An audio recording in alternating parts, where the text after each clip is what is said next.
Ukraine. Shell-shocked, pierced point, I see no symmetry, only need unfulfilled, showering shook of scissoring glass.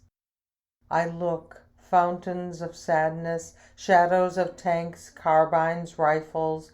My hand trembles, tries to close one eye, but can only whisper, why?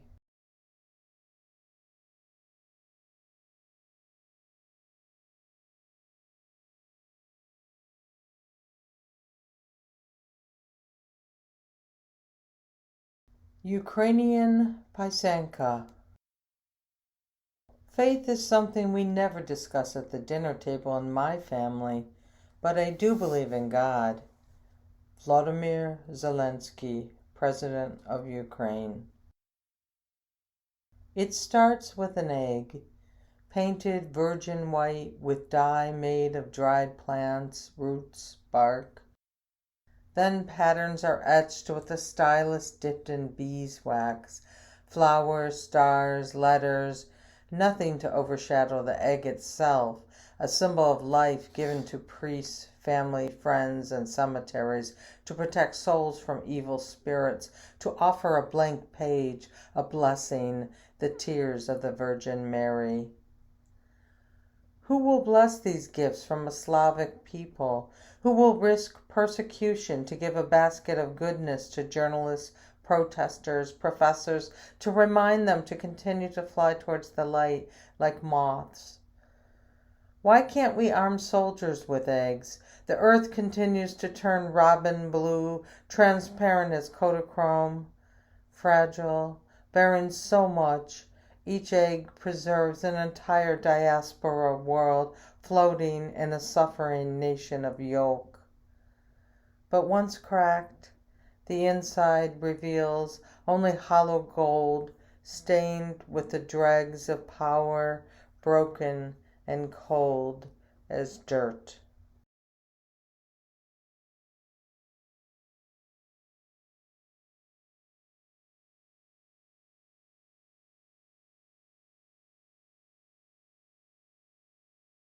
Cry havoc. Silence the dogs of war.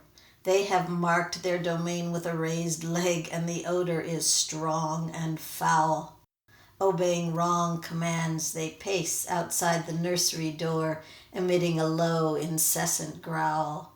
They howl all night and bark at the darkness, fangs bared, saliva dripping from the black hinge of their powerful jaws. Muddy prints of their large paws are on our couch, and clumps of their shed hair mingle in all the corners with ash dust still settling from the air. Jittery and straining at the leash, they are ravenous for the raw meat they have fed upon, and even their master trembles lest they turn on him.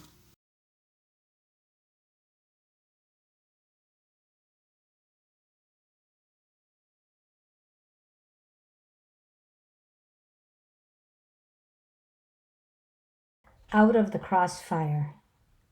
Distant from bombings, rockets, and blood, I wonder how long I can hold the solace that fresh morning coffee and toast offer as respite from the onslaught of fear and terror.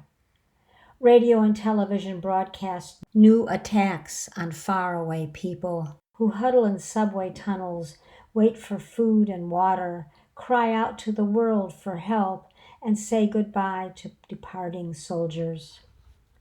Peace and war never meet on the same path. Neither do my tears or outrage stop the bullets of inhumanity and greed, the surges of outrage and hate. And yet, in my part of the world, grows a lullaby of fuchsia, chartreuse, and saffron orchids blooming at the Botanic Garden, each in harmony with grace and beauty, still alive, still alive.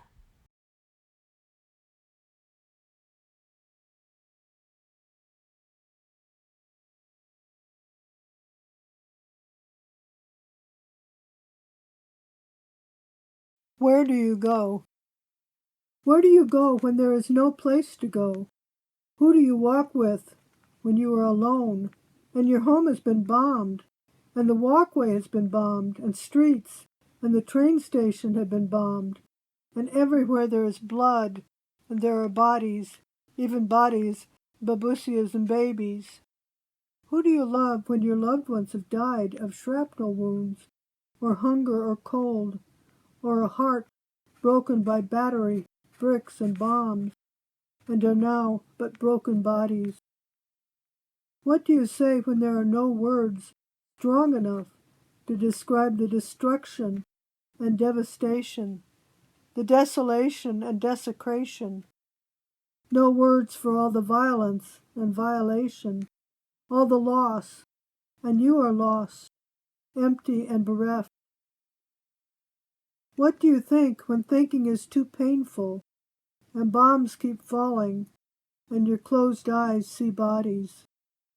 Where do you worship when it is Holy Week and churches are bombed and scriptures burned, where icons become rubble in the ruins and priests and pastors are among the bodies on the walkways and streets?